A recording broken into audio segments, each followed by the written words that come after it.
नमस्कार दोस्तों, राधे राधे। आज की कहानी है दहेज कभी खुशियां नहीं ला सकता। एक गांव में एक संपन्न किसान सोहन का परिवार रहता था, जिनकी एक बेटी शीतल थी। शीतल बहुत ही सुंदर, होशियार और संस्कारी थी। उसकी शादी की उम्र भी हो गई थी और सोहन को उसके लिए एक अच्छा लड़का ढूंढने की चिंता खाई जा रही थी। उन्होंने कई रिश्ते देखे, लेकिन हर जगह एक ही सवाल पूछा जाता था कि दहेज में क्या मिलेगा। सोहन जी अपनी बेटी से बेहद प्यार करते थे और उसे किसी भी तरह की कमी नहीं होने देते थे, लेकिन उन्हें यह बात अंदर से खटक रही थी कि दहेज के बिना कोई शीतल से शादी करने को तैयार नहीं था। शीतल भी यह सब देख और सुन रही थी, पर उसने अपने पिताजी को कभी भी तकलीफ में नहीं देखा था और न ही इस बात पर कोई शिकायत की। कुछ समय बाद एक बड़े घराने से रिश्ता आया। लड़का नामी परिवार से था और लड़के के माता पिता ने कहा, हमें आपके घर की बेटी पसंद है, लेकिन हमें दहेज में एक बड़ी रकम चाहिए। बिना दहेज के यह शादी नहीं हो सकती। सोहन जी और उनका परिवार दुविधा में था। वे जानते थे कि दहेज की मांग गलत है, लेकिन समाज के डर और बेटी की शादी की चिंता ने उन्हें मजबूर कर दिया था। सोहन जी ने अपनी पूरी जिंदगी की कमाई बेटी की शादी और दहेज में लगा दी थी।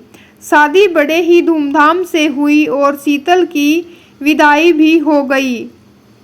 शादी के कुछ महीनों तक सब कुछ ठीक रहा, लेकिन धीरे धीरे शीतल के ससुराल वालों का असली चेहरा सामने आने लगा।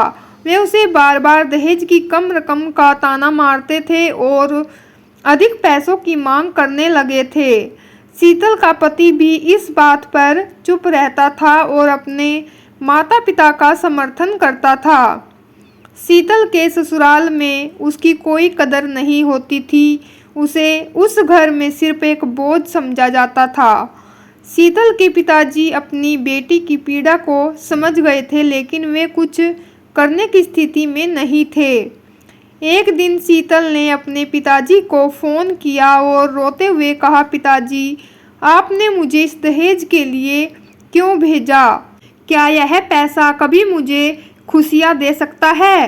क्या ये लोग कभी मुझे मेरे अस्तित्व के लिए प्यार कर सकते हैं? सोहन जी की आंखों में आंसू आ गए और उन्होंने महसूस किया कि दहेज की वजह से उन्होंने अपनी बेटी की जिंदगी बर्बाद कर दी थी। समाज के डर और अपनी बेटी की शादी की चिंता में उन्होंने उसकी असली खुशी को नज़रअंदाज कर दिया था। शीतल ने उस दिन फैसला कर लिया था कि वह अब और बर्दाश्त नहीं करेगी। उसे दहेज के लिए बहुत परेशान किया जाता था। उसने अपने ससुराल वालों के खिलाफ खड़े होने का साहस जुटाया और कह दिया कि वह अब और दहेज की मांगों के आगे नहीं झुकेगी।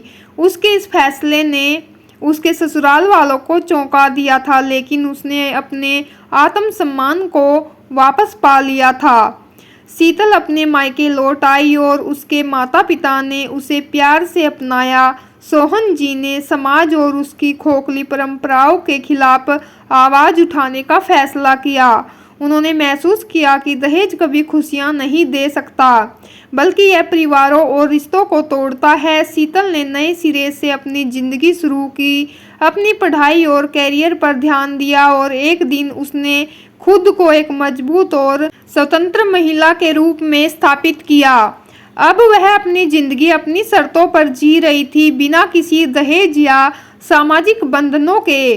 सोहन जी और शीतल ने सीखा कि असली खुशी दहेज या पैसों से नहीं, बल्कि आत्मसम्मान, प्यार और समझ से मिलती है।